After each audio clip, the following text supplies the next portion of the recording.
മാന്യസദസ്സിന് നമസ്കാരം. നമ്മളെല്ലാവരും ആവേശത്തോടെ കാത്തുന്ന ഓണംവരവായി. കേരളത്തിന്റെ ദേശീയ ഉത്സവമാണ് ഓണം. ജാതി മത പ്രായ വ്യത്യാസമില്ലാതെ എല്ലാവരും ഒരുപോലെ ആഘോഷിക്കുന്ന സന്തോഷത്തിന്റെ നാളുകളാണ് ഓണം. ചിങ്ങമാസത്തിൽ അത്തം തൊട്ട് തിരുവോണം വരെയാണ് ഓണം ആഘോഷിക്കുന്നത്. സന്തോഷത്തിന്റെയും സമൃദ്ധിയുടെയും ഒരുമയുടെയും പ്രതീകമാണ് ഓണം. പണ്ട് കേരളം ഭരിച്ചിരുന്ന മഹാബലി തമ്പുരാന്റെ ഓർമ്മയ്ക്കായാണ് നമ്മൾ ഓണം ആഘോഷിക്കുന്നത്. അദ്ദേഹത്തിന്റെ ഭരണകാലത്ത് മനുഷ്യരെല്ലാവരും വളരെ സന്തോഷത്തിലായിരുന്നു. കള്ളവും ചതിയുമില്ലാത്ത നാളുകളായിരുന്നു അന്ന്. മഹാബലി തമ്പുരാൻ വളരെ ദാനശീലനായിരുന്നു. ഇതറിഞ്ഞ ദേവന്മാർക്ക് അസൂയയാണ്. രാജാവായ മഹാബലി തമ്പുരാൻ അവരെക്കാളും വലിയ ആളാവുമെന്ന് അഭിപ്രായപ്പെട്ടു. അവർ മഹാവിഷ്ണുവിനെ കാര്യം അറിയിച്ചു. മഹാവിഷ്ണു ഒരു ബ്രാഹ്മണ കുട്ടിയുടെ രൂപമെടുത്ത് മഹാബലിയെ കാണാനെത്തി. തനിക്ക് തപസ് ചെയ്യാൻ 3 അടി മണ്ണ് ആവശ്യപ്പെട്ടു. ഇതിനുള്ള അനുവാദം കിട്ടിയതോടെ ബ്രാഹ്മണൻ വളർന്ന് ആകാശത്തോളം വളർന്ന് വലിയ ആളായി. 1-ാം അടി വെച്ച് ആകാശവും 2-ാം അടി വെച്ച് ഭൂമി വളർന്നെടുത്തു.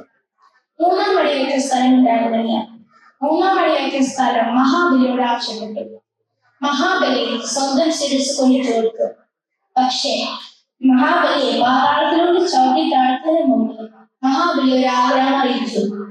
തന്റെ ജനങ്ങളെ വർഷത്തിലൊരു വട്ടം ഭൂമിയിലേക്ക് വന്ന് കാണുവാനുള്ള അനുവാദം ആവശ്യപ്പെട്ടു. വാമനൻ സമ്മതിക്കുകയും ചെയ്തു. അങ്ങനെ തിരുവോണം നാളിൽ മഹാബലി തമ്പുരാൻ നമ്മളെ വന്ന് കാണുവാനാണ് മലയാളികളുടെ വിശ്വാസം. ലോകത്തെവിടെയായിരുന്നാലും മലയാളികൾ ഓണത്തിന് വേണ്ടി ഒത്തുകൂടും. നിർഭാഗ്യവശാലെ ഇവിടെയുള്ള പല കുട്ടികൾക്കും മലയാളം അറിയില്ലായിരിക്കും. പക്ഷെ കുഞ്ഞിന് മാഷ് തന്റെ കവിതയിൽ പറഞ്ഞ പോലെ 56-51 അക്ഷരങ്ങളല്ല എന്റെ മലയാളം. അമ്മ എന്ന ഒറ്റ വാക്കാണ് എന്റെ മലയാളം. അത് തന്നെയാണ് നമ്മളെല്ലാവരും മുറുക്കി പിടിക്കേണ്ട സംസ്കാരം. നമ്മളെല്ലാവരും എന്നിവിടെ ഒത്തുകൂടുമ്പോൾ ഇതിനു വേണ്ടി മുൻകൈ എടുത്ത നമ്മളെല്ലാ മാതാപിതാക്കളോടും നന്ദി പറയുന്നു.